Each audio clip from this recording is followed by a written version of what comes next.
Hello everybody and welcome back to episode 5 of Surrounded by Bourbon with me, Phil Crawford, aka Causeway Whiskey, and today we are looking at Old Forester 86.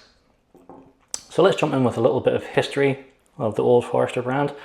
This was a brand that came about in 1870 under the stewardship of George Garvin Brown, and it was named after a very prominent surgeon in Louisville, Kentucky, named Dr. William Forester, and apparently he was a consistent buyer of George Brown's product.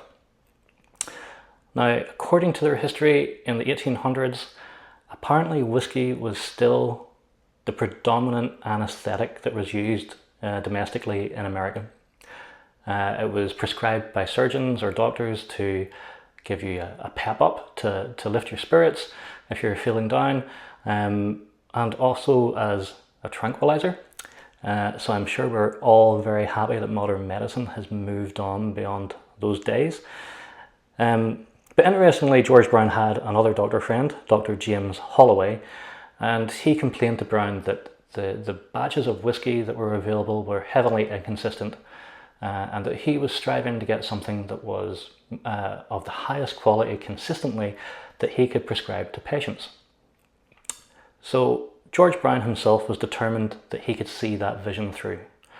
And so he blended every drop of Old Forester whiskey himself. And he got the whiskies supplied from 3 different distilleries. They were Mattingly, Melwood and Atherton Distillery. He also sold the whiskey in a clear glass bottle so that those who bought his product could see what they were getting. And he also hand signed every bottle, so guaranteeing the quality of the liquid that was inside. Now back then it was actually bottled at 45% ABV or 90 proof, but in 1897, to comply with the Bottled in Bond Act, the proof actually went up to 100 proof, and also to comply with the requirement that it came from one distillery in one distillation season, Brown actually purchased the Mattingly distillery in 1901. Now, this particular expression of Old Forester didn't actually come to market until 1959, the Old Forester 86, and it was conceived really as a lighter style of bourbon that could be used in the kind of burgeoning cocktail scene that was back at that time, and it has remained in production ever since. So I've been looking at like budget bourbons so far, under or $25 and under, and this just scrapes in at $24. So I think that's the priciest one that's been reviewed so far in our brief journey into the world of bourbon. So why don't we get into the tasting notes, give this a nose, give it a taste, and we'll see whether it's worth that $24. So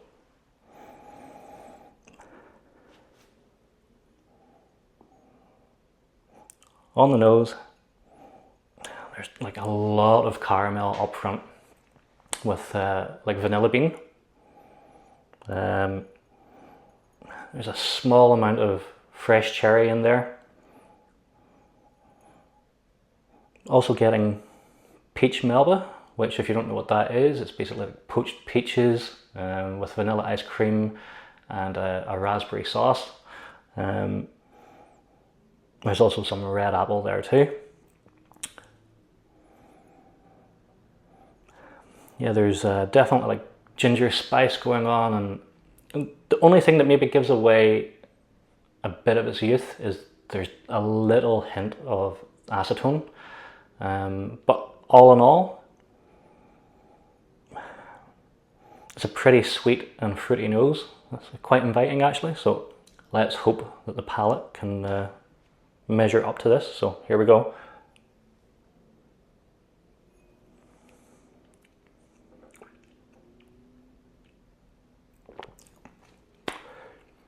So I will say it's a pretty decent mouthfeel. It's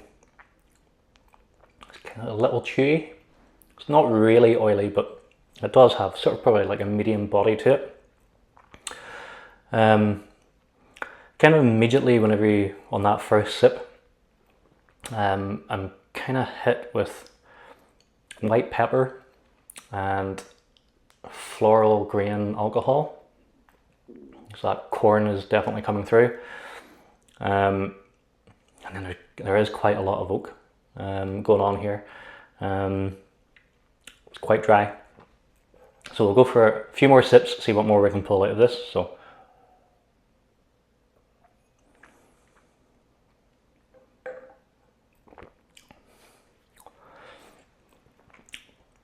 So yeah, there's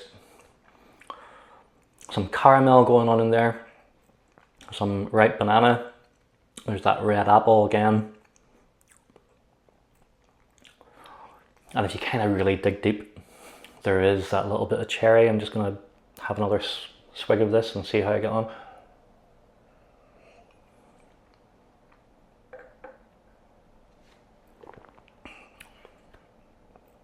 Yeah, definitely that cherry note is there from the nose. However, I would say that this becomes quite astringent towards the back end of the palate. That oak is kind of quite dominant. So yeah, I can just feel my mouth kind of like puckering up, all the saliva drying up. Okay, finish wise. Well, we'll have a little sip again and we'll see what we get with the finish.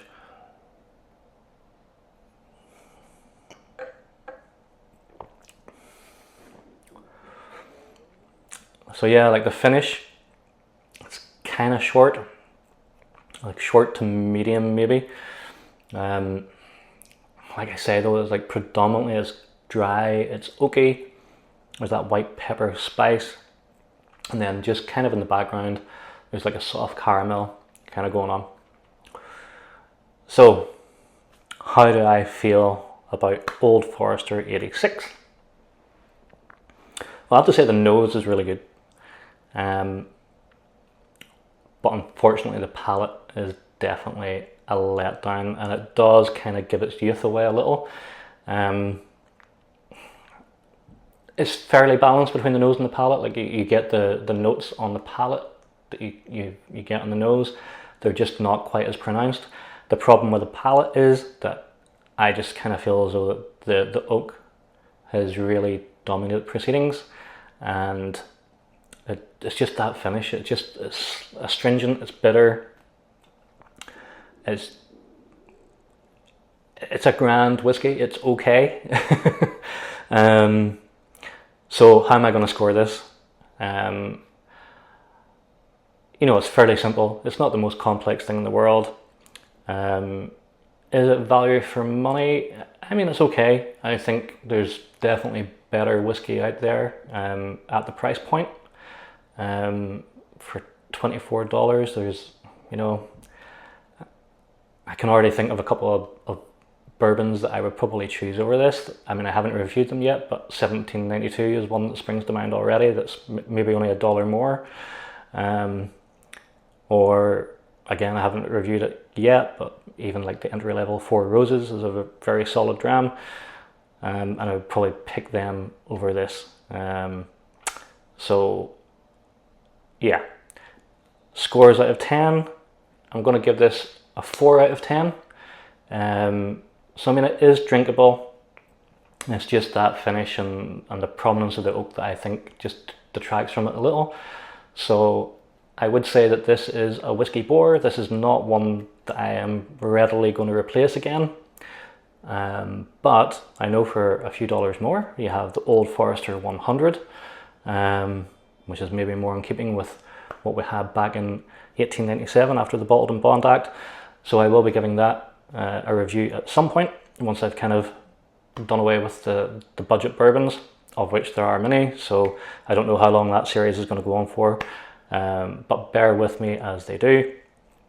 And yeah, as I say, please, as always, leave some comments in the comment section, whether you agree with me, whether you disagree with me, to steer me in the direction of things that you think maybe provide better value for money, or just because you want to see me suffer. It's really up to you. But anyway, thank you so much for watching. Obviously like and subscribe and all that good stuff as well. And until next time, have a great night. Sláinte.